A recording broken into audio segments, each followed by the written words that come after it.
Welcome back to the Mob Mentality Show. My name is Austin Chadwick, and co-host is Chris Lucian.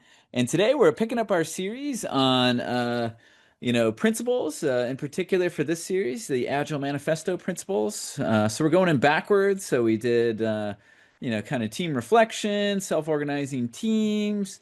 At another time, we did, sustainable pace. But now going backwards, we're now at number 10, which is simplicity. The art of maximizing the amount of work not done is essential. So, what are your thoughts here, Chris, from a Chris perspective or from a mobbing perspective or what have you?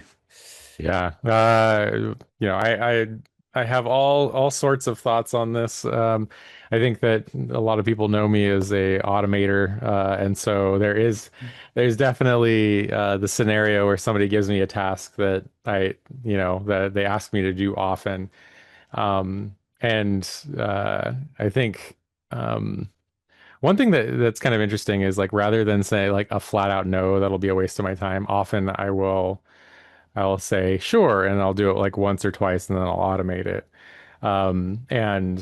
So this is kind of a weird thing, but maybe a little off topic. It's I think that practice of doing those micro automations, just like a little quick Python script to do something that from another group that is asking something of your team, often that can build a lot of trust and relationship value, even though you end up not doing the task in the future, repetitive. So this might be a responsibility to like a finance department or a marketing department that they need things over and over again. Yeah. Um, and I do think that, from a management context, there might be a lot of that hits a team and then really slows them down. But kind of specifically on the software context, I think this is like zero gold plating. And if you think about lean principles, maybe minimizing both the amount of overproduction and rework that has to happen around things that were produced that shouldn't necessarily have been built in the first place, even. Or the Pareto principle, like the 80/20 rule, is another thing that comes to mind with this, where it's like, can we build the 20% of the application that the 80% of the customers will end up using? Um, and so I think I've seen all of these things in practice. I think back to the early days of working with Woody, when we were first mobbing, one of the big things that we'd have is the nice to have bag, and we'd have physical 3x5 cards of all the tasks on the Kanban. And it's like, hey, is this like necessary for the next release, or is this going in the nice to have bag? And then often the nice to have bag would just end up never be looked at ever again. And it was a really subtle way and impressive way to maximize the amount of work not done. And I also think this happens in emergencies as well. So even before, like in a previous job, it was like a big emergency. We had to get a lot of stuff out very quickly, and there was, it was like ruthless prioritization. And so often I'll say the worst place you can be in is like this very comfortable, like you're making just enough money to make it so that all of the waste produced is hidden inside of inside of the profits, so that like it slowly kind of grows. And so I think paying special attention to maximizing the amount of work not done is really important, especially for companies that have something profitable enough that it hides the growing wasteful costs. So, but I don't know, is anything spark for you there, Austin? Yeah, yeah, a lot of stuff sparked. Yeah, and I think I really liked what you said, and it can be a clear no. Like that is a way to go. And that applies in many situations. But I think, as you said, doing a yes and to a request, but then changing how you do it. So in your way, it was automation. For me, it's so much about batch size. So um, if someone's like, "Hey, I want to do a thing," sometimes you say no, but other times it's like, great, let's try it, but let's do it with high quality in a very tiny batch in a way where we'll get feedback immediately from the people who, we need to get feedback from, customers, stakeholders, etc.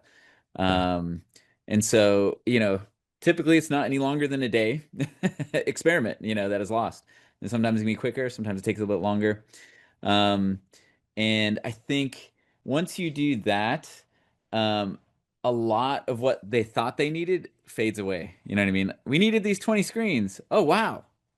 We have this right now in our hands. We can do this right now. Okay, tweak it a bit and we're good to go. You know what I mean? Like, yes, we have more things. We'll keep coming back to you to give you more requests, but um, the big batch mock-ups and all the stuff, a lot of it can float away. And I think the problem I see is um, just not making a way to do safe small batch sizes. So teams are working on a new cloud communication protocol or something like that. They don't put it behind a feature flag, and it's like baked into the code right now. And then it's this huge effort of trying stuff and failing, and some of it gets and you get tangled in with the rest of the code. And then it's like, oh, we need to release something else. Well, we can't because it's baked in with everything else. You know what I mean? And so then you have a lot of lean wastes and costs from doing that thing. And then you have all this extra work in this big batch, right? Yeah. Or instead of taking a system people already use and adding something behind a feature flag and turning it on for a few people. Um, is it let's fork the system and make a new system. And now it's this big batch. And now this big batch grows bigger and bigger and bigger. And the time that people want to review it before they approve it for production gets bigger and bigger and bigger. And then everyone's avoiding this big thing like the plague. And now there's a ton of work not done. Right. um, and another variation I saw of it before I'll pass it back to you is automation, but they don't incrementally automate. I'll put a link into the show Right. notes, like Arlo's automation as a process, where you like, you have a 10-step manual process and you start by documenting, one line at a time, and then you automate the first step, and then that's good for now. And then next time you touch it, you automate the second step, and you turn what was manual into an automated script that tells you what to do, and then that script actually does the work. And I've seen a lot of big batches recently where instead of scouting in that way, someone says, let's do it all. And then there's a huge amount of batched up work not released to production because we're going to try to automate all 10, 20 things. And it's Right. unacceptable unless we have all 10 or 20. And so they all have to come together at once. And so small batches really helps you maximize the work not done, in my opinion. Yeah. I totally agree. That's kind of baked in with the like do it a couple times Yeah, and then automate it and yeah, I guess I have multiple examples of this, but uh, what's been really funny, I guess, lately is just kind of with the advent of LLMs. It's like, oh, I had sort of like automated portions of like status reports and other things like that. But now you can kind of get natural language out of things reading your commits, and so when it went very quickly from you know, trying to automate just small amounts of communication and things like that to creating information radiators curated by large language models that then could put information out for everyone very quickly. And it's been very successful and has reduced the number of incoming requests for information and things like that too. So that's been quite interesting. And so the level of like quick little automations that can be done and how incremental you can be has improved greatly um, recently, which has been really nice as well. nice, Yeah. nice, awesome. Yeah, and as far as the saying no piece, I think, that is one way to achieve simplicity. And Right. one thing I like to do to help that, and there's a more tactful, slow way, and then there's kind of a more bum rush mob way to get it done, Right. is where people are making decisions about what to do, and you just keep inviting more and more people, more and more of the system into the room until the whole system is represented to weigh in on the Right. thing, right? Like we must have, this level of redundancy and this level of this, and it's got to be able to be .NET whatever, and it can move to the cloud at any moment in time. And then it's like, that's great, but let's get the whole system weigh in on this. Yeah. Nope, they don't need that. Yes, we need that piece, but no, we don't need that piece. And then you like let the voices of the whole system speak to the issue, and it becomes clear what's really needed and what's not, and what someone's really excited about in the moment. And I would add to that, the Yeah, picture is worth 1,000 words sort of sure. thing. So Yeah. Also, diagramming or value stream mapping can be a really good tool there. I think I was working with a stakeholder once where they were advocating for a lot of bureaucracy in the system, a lot of like, checks and balances going back and forth and automated controls. So like this person had to confirm that they saw that thing and that person had to go like back and forth a bunch of times. And so even before writing the software, we were able to outline even the human cost of all of these approvals back and forth versus like a permissions plus logging and auditing process Hmm. in the Right, future. right. And so I'd also be careful about automating bureaucracy because often automated bureaucracy can either be logged or audited. So that's also another interesting kind of take on that. Yeah, yeah, yeah, for sure, for sure. Nice. Yeah, yeah. And yeah, yeah. And the other thing I'll add in is maybe is a bit of a question because I see it come up. Um, so me being kind of the extreme XP person, whenever the batch is small, I want to do that small batch with high quality, right? It's usually got Right. analytics and air handling built in. It's usually refactored. If it's part of a larger experiment that we're not sure we're going to keep, I might pull back on some of those things a little bit and keep it behind a feature flag until we have validated learning to. But if it's like literally like we're going to add a button and we want to do a thing, um, I'll hear people say, because you use the word gold plating here, Chris. Austin, Yeah. you're gold plating, and Yeah. it's kind of like, no, no, no, no. Handling our errors is not gold plating. Yeah. Yeah. Or leaving the variable named Z, or the Captain Kidd is not, like refactoring that is not gold plating. Right. Yeah, that's my quick hot take on it. But Yeah, what's your yeah, yeah. take? No, Yeah, I 100% agree with you. I think yeah, things that add value in the long term are not gold plating. Gold yeah, plating is like a feature that right. shouldn't exist, or Mm, depending on the user, the UI, UX, right? So it does, as long as it's providing value to the company and it's making more money than is being spent, and you are chasing the highest cost of delay, the highest cost of delay should never land you with making a design improvement, a purely cosmetic design improvement for internal users, for example. mm, mhm, Right? It might be really important for external users, but it might be negligible for internal users, mhm. and that's a really important distinction to make. But anything that would be considered wasteful, I think that um, when you say gold plating in terms of refactoring or something along those lines, I do know that there's like an incremental or iterative process, and sometimes you may need to go away from it for a while to come back to it to realize what you need, and that's kind of like a refactoring as a habit. Yeah, But there should yeah. be at least some level of time essentially set aside to make sure that everyone's happy with it.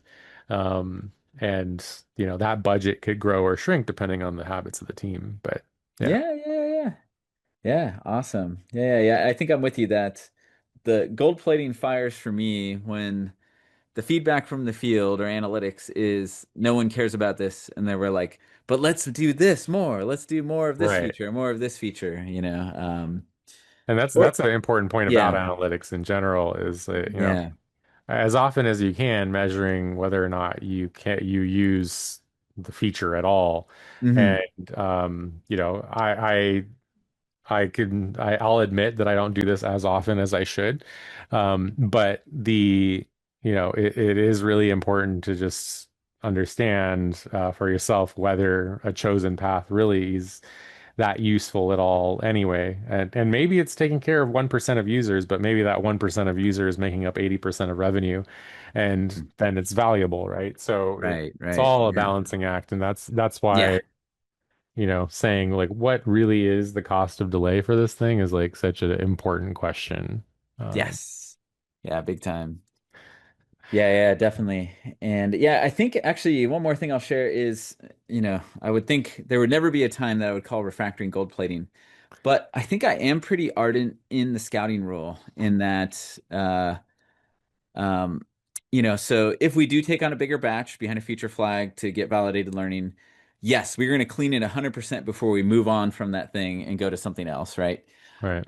But we're touching that code. We're already quote unquote possibly making it dirtier, so we have to leave the campsite better than we found it.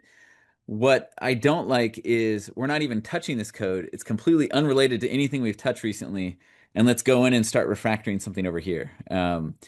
And I usually am against those kind of things Right. for several reasons. Uh, one being that I think the business or customers usually know that you're not adding. And so I love the combo of make it cleaner while providing value. Like that Right. combo is hard to argue with from all perspectives. Yeah. But make it cleaner, and it's not adding value today for anybody. And it's also riskier, right? If you're already, modifying something, you're already taking on the risk of potentially breaking it. So to clean it, make it really safe and clean is makes good. But to just cut into the wall to be like, hey, maybe those pipes over there could be, shinier or something, that I feel like I would be tempted to label that gold plating from a Right. refactoring perspective. But yeah. Yeah. Yeah, and I guess from a refactoring standpoint, when you talk about whether or not refactoring is gold plating, I do see, if there are, really strong beliefs around how convention should be, and there hasn't been like a working agreement around the team about what level of convention adherence there is, Yep. then you can have people sometimes doing a refactoring and then like other people see that code and then come in and undo the refactoring and then the person, other people, it's like Yeah. maybe a later situation for ping pong bugs, but like ping pong refactorings where people Mm, are not agreeing on what the content of the refactoring is, and so they come back and sure. refactor each other's code. Yeah.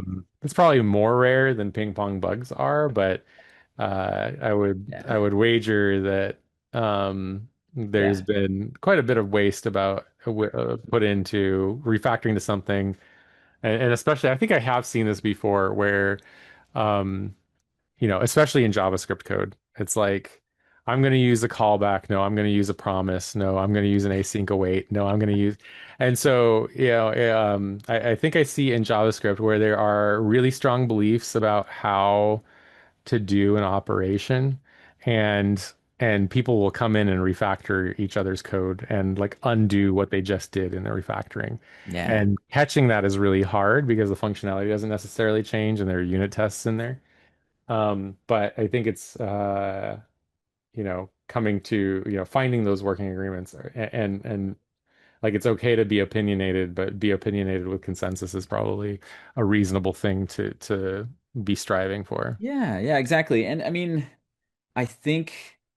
Um, I was reading Chester at the end of the day, but he was talking about having like really clean lines. Like sometimes you're red and then sometimes you're black, and like you're gonna jump between those two extremes at times. And I think picking your battles and majoring in the majors and not in the minors is important.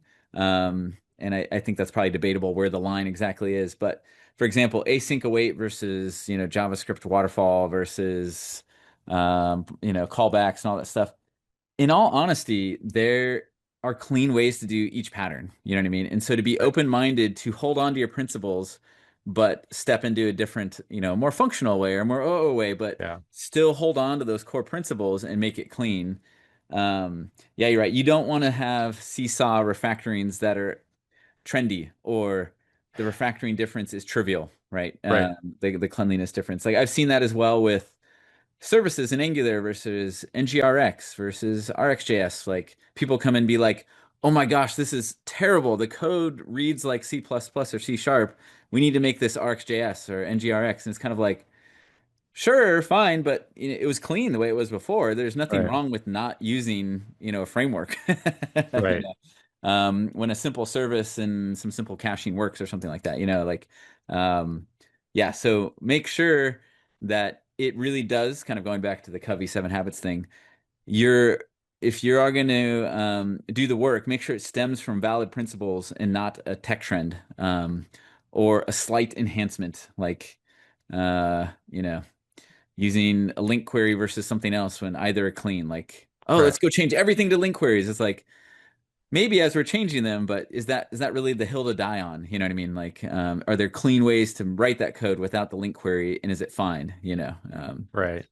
Yeah, so like this, I think there is some reasonable level of technology agnosticism that should exist, Hmm. and we should be chasing cycle time and cost of delay and not get hung up on some Yeah, of these other, pieces, right?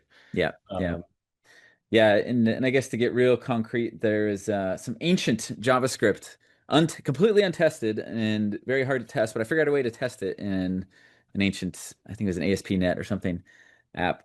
And I used to be more, you might find me in a around the water cooler saying like callbacks are evil or callback hell or that kind of thing. But it's kind of like, well, I have found ways because the code was so in this weird spot that it's hard to not do it with callbacks and stuff like that. But there yeah, was a clean way to refactor it without switching right. to a completely different paradigm. And so, embrace your principles and see if they stretch to this new world, I guess. Yeah, Yep. to maximize the amount of work not done. All right, Austin, anything else that you want to throw out No, there? All I right. think that's it. All right, to our audience, if you have ever seen the Seesaw refactoring and you were going back and forth between a promise and a callback, let us know in the comments. We'd love to commiserate with you. And make sure that if you know somebody who's adding things to the project that maybe don't belong in that 20% of things that should be done, maybe sending them this episode and sharing it would help out a lot. And with that, like and subscribe, and we'll see you all next time. Bye, everybody. All right, see ya.